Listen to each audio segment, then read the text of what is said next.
biktima ng mga masasamang tao, na-impluwensya ng bisyo, masamang bisyo, di ba? So hindi pwede yung tokang-tokang, EJK. Ganon ang matinong leader po. Ayan po.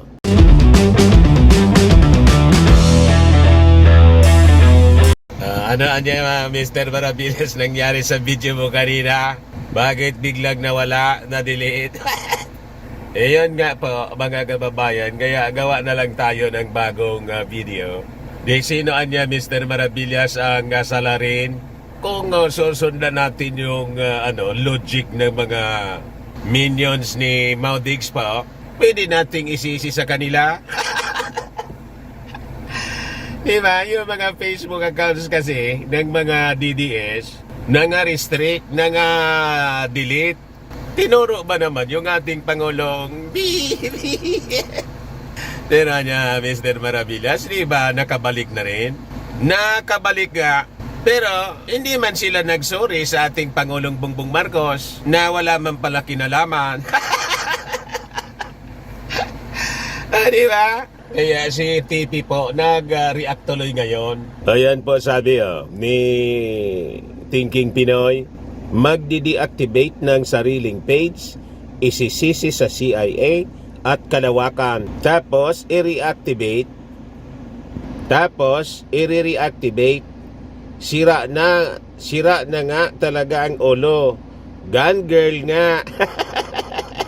Sabi ko sa inyo, yung lahat ng nangyayari sa kanilang kamalasan, lahat ituturo kay PBBM.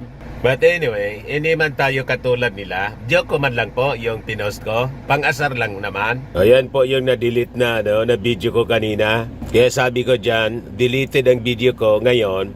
Isisi ko din kay Diggs at mga DDS para amanos. Di ba? Tayo naman po, wala man galing katulad nila. Pag na-delete mga kababayan yung ating mga video, tulad noon, yung mismong channel natin, yung Dante Talks, 150,000 yung subscribers noon, at yung total views noon, umabot na ng 55 million. Tahimik lang po tayo. Pinalitan na lang natin ang bago. Talagang ganon mga kababayan ng buhay. Hindi na nga po ako nag-appeal. Wala mang notice. Basta't nawala na lang po yung channel ko. Without warning. Ang may alam yan, yung Facebook, yung YouTube po. Sila yung may-ari ng kumpanya. Kung may na-violate tayo, di sa susunod po, huwag na nating gagawin yung mga violations. Kahit minsan, halimbawa ito, hindi ko man alam yung sabi violations ng video ko, bullying daw. Ang ibig sabihin, yung pagsasabi natin ng kina-counter lang natin yung sinasabi ng mga minions ni Maudix tungkol doon sa akusasyon na yung ating Pangulong Bongbong Marcos gumaganon. At yung sinasabi nila na ebidensya po, yung pagkangiwi ng ating Pangulo. So nag-post tayo, gumawa tayo ng video mga kababayan na may nakangiwi din na mukha ni Diggs. Ayun, galit na galit yung mga minions. Disrespect daw. So ang ibig sabihin nila mga kababayan, pag sila yung nag-disrespect sa ating Pangulong Bongbong Marcos, tama. Walang masama. Pag tayo, kinounter natin the same style na ginagawa nila, ayun, may problema na. Galit na sila, mga kababayan. But anyway, hindi na yun ang topic natin para hindi po masayang yung inyong oras. May maganda pong balita ngayon galing sa ating Pangulong BBM sa kanya pong drug campaign. Yan po mga kababayan, Marcos Admin Eyes Drug Rehab Facility per province by 2028. Yan po ang tamang kampanya laban sa droga. Hindi po yung EJK. Pero niya, Mr. Maravillas, nakita mo yung video ni Inday. Kausap yung bata, binigyan ng pulburon. Nakita ko pa, iparinig ko sa inyo mga kababayan yung video maya-maya.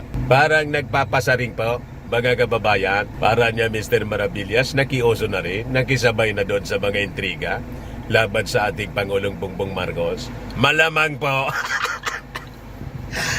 Baka nga po, siya mismo yung author. Di ba po? Hindi niya Mr. Maravillas malayo.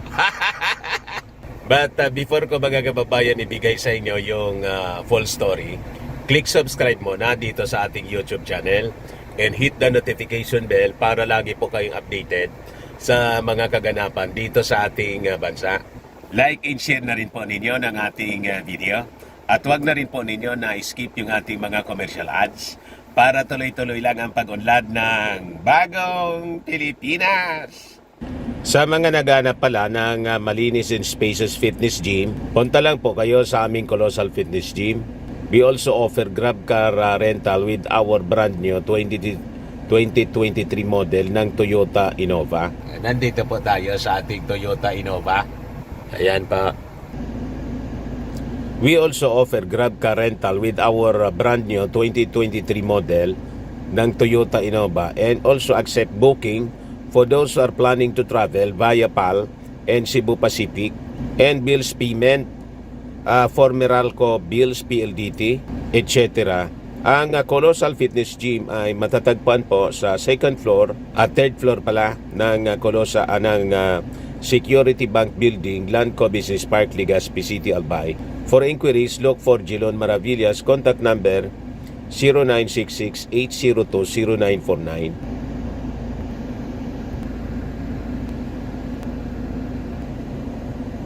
Ayos pa mga kababayan, ayos na niya Mr. Maravillas. Iparinig ko muna sa inyo yung video ni Inday na parang nagpaparinig sa ating Pangulong Bongbong Marcos kasi namigay po ng pulburon.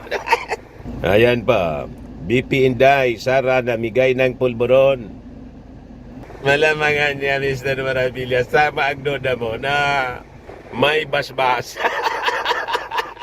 Nakiusuan niya sa mga intriga, fake news laban sa ating Pangulong Bongbong. Ganun nga po. So, ayan po yung video mga kababayan. Iparinig ko sa inyo yung audio. Wow! So many stars. Ang dami mong binuhin. Sabihin yan. Good boy. Very good boy. Very good boy daw.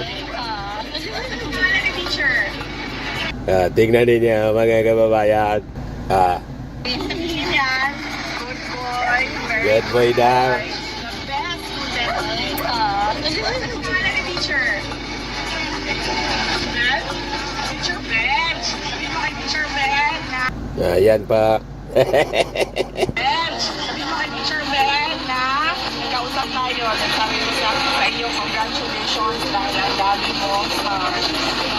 Alam ko yan, pag madaming stars, sabihin mabait, magaling, at matulungin. Ayan! See? Sarap yung merienda ko. Sarap yan. Hindi sa'yo na yan lahat. Araw-araw. Monday, Tuesday, Wednesday, Sunday. Isang linggo, pag-ibig ka, pulburon. Palmaron daw. Sarap yan. Thank you po. Kainin mo. Di ba mga kababayan? Nagpaparinig mga kababayan si Inday. Kaya yan tuloy, may nag-react po. Oh. Sabi dyan, that's your Vice President and Education Secretary. Tama ba yon? Sabihan mo ang mga bata na nakaka-addict yung pulburon. Obviously, alluding sa pinapakalat na namang malisyosong chismis ng mga supporters nilang mag-ama. Lumalabas yung pagkabalahura ding tao, tapos gustong gawing presidente, iwalang kaorba-orbanidad. Sweet shit. Tama ba yun? Isang nakabodol sa atin, no? Yan nga po mga kababayan. Pagkatapos, Education Secretary, ganon yung kanyang ginagawa, yung kanyang behavior. Baka naman niya lalong umusok Mr. Maravillas yung mga DDS. Yun po yung masama sa kanila. Sila, pwede silang gumawa ng kung ano-anong akusasyon, magbato ng kung ano-anong akusasyon laban sa ating Pangulong Bongbong Marcos. Sa kanila, walang mali doon. Lahat yung tama. Pag binalik mo sa kanila yung kanilang ginagawa, mali na po sa kanila. Masama na po. Ganon ang panuntunan nila sa buhay. But anyway, balikan natin yung magandang kwento dito po tungkol sa programa ng ating Pangulong Bongbong. Ayan po, Marcos Admin Eyes Drug Rehab Facility per province by 2028. Gusto niyang bigyan ng pangalawang pagkakataon yung kahit po naligaw na po ng landas. Diba? Rehabilitation. Kasi mga biktima din po sila. Biktima ng mga masasamang tao na impluensya ng bisyo. Masamang bisyo, di ba? So hindi pwede yung tokang-tokang, EJK. Ganon ang matinong leader po. Ayan po. The administration of President Ferdinand Marcos Jr. is targeting to set up a drug treatment and rehabilitation facility for each province by June 2028. The administration also aims to establish community-based drug rehabilitation programs and anti-drug abuse councils in all provinces, cities, and municipalities, pati mga barangay. The palace announced the plans as it revealed that roughly 10.41 billion worth of illegal drugs were confiscated, while more than 27,000 barangays were cleared of narcotics in 2023, attributing these achievements to Marcos' renewed holistic approach.